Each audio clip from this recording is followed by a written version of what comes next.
introducing Europe and the West to things that were considered, or bodies or fauna that was considered strange, unique, and kind of worth viewing as objects. So it really served the political landscape at the time that was about dehumanizing people of the global south towards the kind of bigger goal of economic enterprise, colonialism, and empire.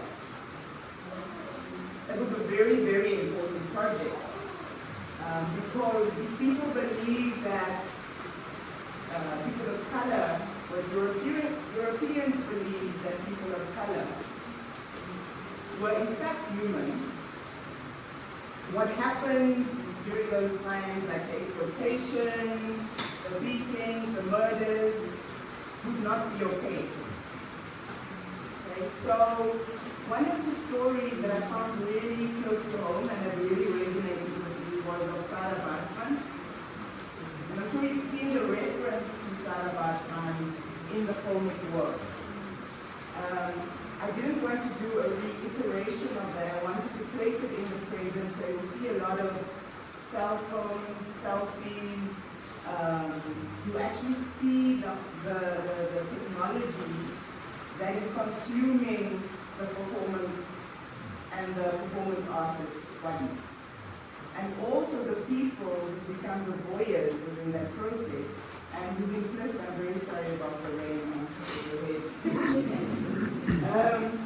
who's implicit in making that process, because it's not about the person who's turned into an object or dehumanized, it's about the relationality between a black and white body, essentially. And by white, I don't mean necessarily from the racial perspective, I mean from colonizer, colonized.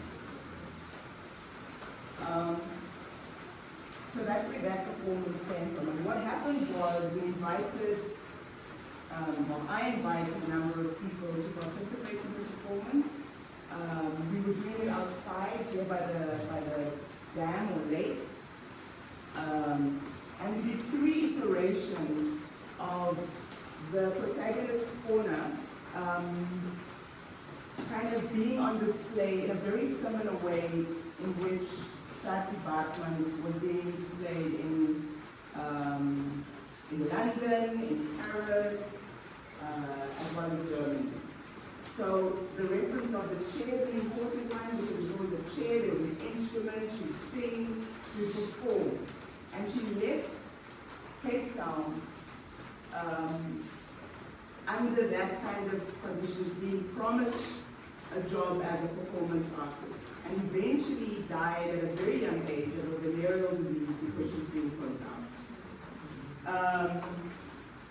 So that whole process of the interaction is very, very important to kind of really evoke and provoke a specific interaction between the viewer and the viewed, and to become part of that process of dehumanization as a spectator. Then this work was developed from the performance work over the past while. I think mostly last year when we started. Performance is very hard to do. Maybe because I'm unfit, I don't know, but also maybe because it was very hot. The costume was very heavy, and it took about an hour and a half, and then took the same amount of time of debriefing, because I felt that it was very, very important for the audience not to just be left with questions, to have the opportunity to feel their way through the process while the performance was happening, and then also have an opportunity to speak to me and to really kind of get that emotional stuff out, because I think it would be unfair and unethical to just let them go. So we sat, we had water, we relaxed, and we had a conversation.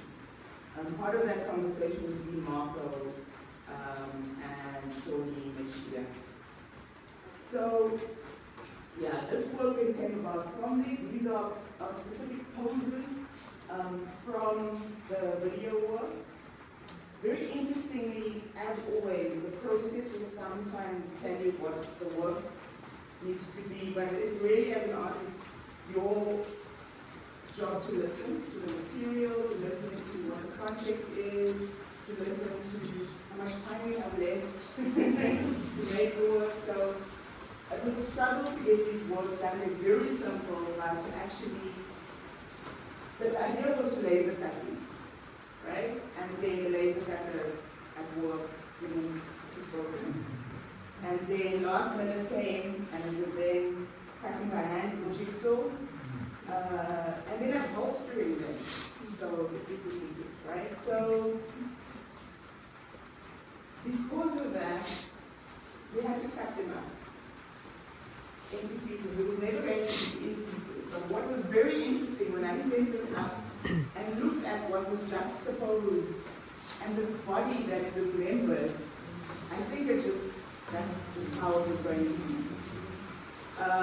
Also, the kind of scattering of a body over a landscape, I think, was very interesting at the end of the day, because when you do installation work, you have an idea of how it's going to be, but you don't know entirely until the work is in the space. So the most important part really is, yes, you have these components, but during the last 2 weeks when you're installing, going away, coming back to the group, and that's when we make your installation. And that's when things are realizing you quickly run back to the studio to make more work if you need to. So then the work opposite, I have a very strange relationship with installation. I guess it's strange. Just so you know, this work was carried on the back. You saw it, right? In the performance. And this I call the bounce installation. I just make up my own words. This is my bounce installation. And it has a little scenography of various actors. It's like a little stage. And again, it's like a microcosm of like this kind of spectatorship that's happening. You're watching something. So it really forced people to come and look. Like, I think if I invited people to come and look at my bottom, it wouldn't have happened. But because the whole installation was playing out here, people came and they looked.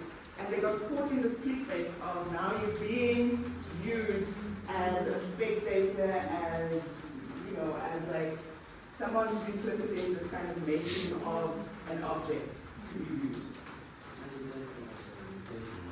Yeah. So this I call a lounge scape. Another word that I make up. And it looks at the domestic. You see there's a lot of domestic elements here. There's a little kitchen, dining room scene. Then we have a lounge scene over here. And it's about how do these things, for me, how do these elements of political, socio-political, psychosocial issues play out in our everyday context? Like, how does it impact the way in which we understand ourselves, our relationships in the world, our relationships to our families, etc., etc.? How do we reenact certain things within that context, that kind of like macrocosm, things that are seen as ordinary, really? How does that play out? But it's hugely problematic, actually, in the big scheme. So you see it's the same textile. The textile started becoming a skin, like a second skin in the performance. I didn't want to do a performance where I was in the nude, which was how Psycho Valentine was paraded. It is said that she was wearing a skin-tight, transparent, I don't think this existed during the time, transparent outfit that she designed herself to try and put the agency back in and take the blame away from the people who kidnapped her from Cape Town. So this fabric became the skin. And if you think about it through the lens of skin, and how the skin is kind of transferred onto so many different things, and the the skin of color, the skin, that we wear, what that means in this world, I think then the lounge state begins to make a little bit more sense. Also, the link between furniture and the body, and the utilitarian, how the body gets used for certain things, like sitting on a chair, sitting in a lap. This head that's at rest, but also maybe severed. So there's a lot of different metaphors playing out in micro scenes in the lounge state. I think my voice is getting tired. Yeah, so it's your turn to speak now. Thank you.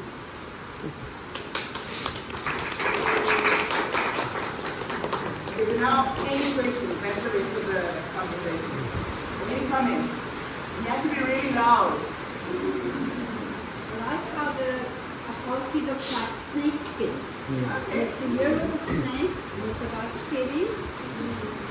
There's a nice little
So I think that, sorry, okay, so Bete was asking about the ritual aspect during the performance. What I was trying to evoke through that process. For me, the ritual was kind of, so there's a lot of layers of ritual. And I just want to say something about this kind of layering and detail, and there's a lot of information in order to work. That's a strategy, firstly, to kind of make people perform, to go closer, to move further away, to step and see things from different perspectives. It's also a strategy that speaks to the complexity of these issues. There's not a singular view, there's not a singular way to interpret it. It's very, very layered. There's a lot of different areas that we really need to try and understand who's going to unravel the matters that are past and how it exists in the present. The ritualistic element is here in terms of the stitching, in terms of the pedanticness, in terms of having to go and thread beads and then add it to these kind of bodily elements that are now kind of severed, and it's dismembered bodies, right? And then it's also then the performance in terms of being in a loop, and the ritual of being in that loop. So actually the performance is done 3 times, and that's a lot less than what Sarah Bartman and everybody else has been taken like that. She wasn't the only person, by the way. There was a lot of people. There were short people, there were fat people, there were anybody that looked remotely different from the usual European standards were taken, and then you'd make a nice display item. So there's that ritual, and that particular ritual by the tree was around a reconnection to land, to nature, to home, which she wasn't necessarily privy to when she was stuck abroad. There's another element there by the tree, which is a body, a clay body, an unfired clay body that was falling apart. And again, that was a processual thing, because clay doesn't deal well with the cold and damp, and it didn't want to. So the plan was to break it apart afterwards, but it just didn't want to be together from the beginning. So I packed it around the tree, within the kind of kneeling position, like kind of head on the floor. And that was how she was sitting in the severed body by the tree, performing who knows what ritual. A calling, a connection, a ritual. Whatever ritual really connects to you if you were in that position. But you can see that it's got a prayer-like presence to it, because that was the intent. The work next to the video in this room, the one with the drip. So now I'm speaking of the clay body, and that's the clay. It's another clay body. It's another position, that kneeling position, like sitting by the tree, praying. So there she is sitting by the tree praying. But what does it evoke in terms of how the body is eroding? The idea for the erosion came from the fact that the clay body that I positioned there during the performance was being washed away by the rain. And the intent was never to fire it. The intent was that that was what it was going to do. It was just going to go back to the earth. Really. At least that's what we're all doing eventually. So the vinegar then puts it in a different position. It brings it back to the land, brings it back to all these grapes and the wine farms in Cape Town where I'm from. Back to the colonial times where Cape Town was kind of used as prime land and space for agriculture and so forth, but then brings us back into the current reality where wine farm workers, people who pluck or pick, who pick our fruits, the citrus fruits, the soft fruits, in Cape Town are still in the very same position as they were about 300 years ago, as a slave labor loop. And that kind of degradation that happens with the system called the paksak system, or the dope system, where you offer wine as it's a very interesting, well-calculated means of payment that leaves you in that loop. Yeah, I think that's really good. So it's a long answer.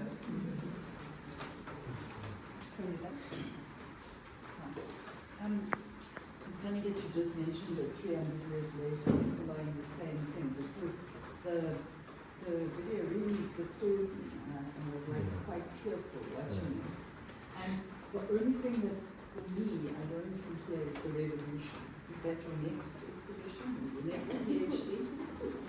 No, please, no. There's no other PhD. So, I mean, I can see the roots, right? But I'm just wondering, where is, or what is it? I think we're still making it as we go. I think there's smaller moments of revolution that's happening all over. I will witness that with what's going on and what has been going on in Palestine and then came to a head, and how the world responded to that, how the world is responding to Trump. There's a lot of it going on as we speak. This, in some way, that we're having a conversation like this is revolutionary in and of itself, because as much as the work and making the work changes me, I know that it will do the same. It will bring something to the people who view it and engage with it.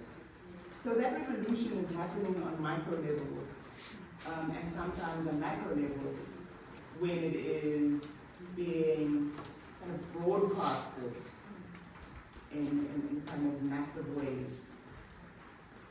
So the revolution is really, I think it's a big word for it's an umbrella word for something that is constant. It's like the revolution isn't one moment, it's multiple moments, and it has been happening since the first day when someone was taken onto the slave ship. Like, prior to that, when there was slavery within Africa, and people from one tribe and the other, they would take,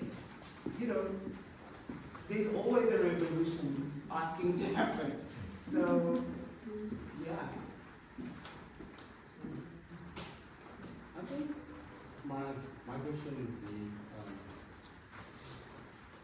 outside the revolution side of things and the resolution side of things, I think as a performance, I wouldn't say I'm a performance-based artist, I'm going to restart with the get it an option when I was a museum. But I think what I really want to find out is how difficult was it to conceptualize everything in the performance and then build up the body of work in response to the performance, and how was that journey in terms of research, and how did you internalize and then externalize it? Okay, I got you. So the process to conceptualize it, there's a longer process. It's a process of the development of my work as an artist, of my views as I'm going along, doing my studies. This wasn't part of the body of work that I did for my PhD, by the way. This was on the side. I completed my PhD work at the beginning of my PhD process. I worked with two museums, with the Apartheid Museum. I worked with the Castle of Ulo, had two very kind of long exhibitions with multiple installations, and that really taught me something about this notion of museum, the gaze, how we look at things, how we look at each other. And from there, the next step was to make my own museum, and to become the museum in a way. I'm not sure where it's going next, but I think that this is, for me, the second. The fabric is running out by that. The huge roll of the fabric. So when the fabric is done, I'm also done with the body of work. But I think that in terms of the last iteration of this, it will be a series of Delft works. You know the Delft ceramics? So it will be that. There'll be a couple of other works linked to it. I'm not answering your questions. But it's an ongoing, I don't know. I didn't know in the beginning that this would happen. Like, for me, it was a performance, and I had to do the performance. Like, it felt right to do. One last question. Yeah. How important on this, in terms of the scale of things, probably social engagement perspective, right? How important is it to be seen first, rather than immediately being accepted, or is acceptance more important than being seen? And acceptance doesn't feature. I'm making work that's uncomfortable. Mm. And people don't want to engage with it. So, it's really there's no way for me.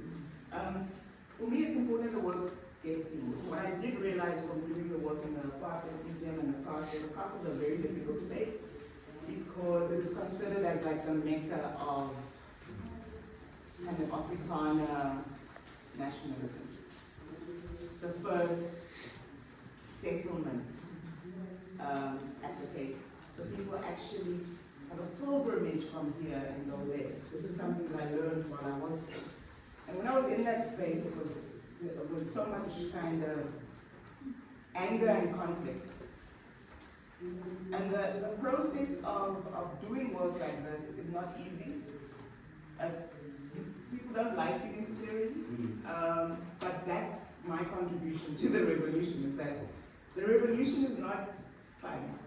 It's one thing resisting the other, right? And come hell or high water, your body's on the line, and you stand up against like something bigger. That's usually the kind of formula for revolution. And I think that's kind of the mode in which I do things. I think around my work firstly as there's a problem. How do I address this problem from my own perspective, from my own experiences, and then how will other people resonate with this? And the resonance doesn't necessarily mean you're going to agree with it, but it's going to cause something. Yes. Either anger, either hate, there was a lot of hate speech, there was a lot of, you get what I'm saying, but it evoked something, and that's the point. Yeah. I think we're getting very hot, people. We can talk more outside, there's some drinks.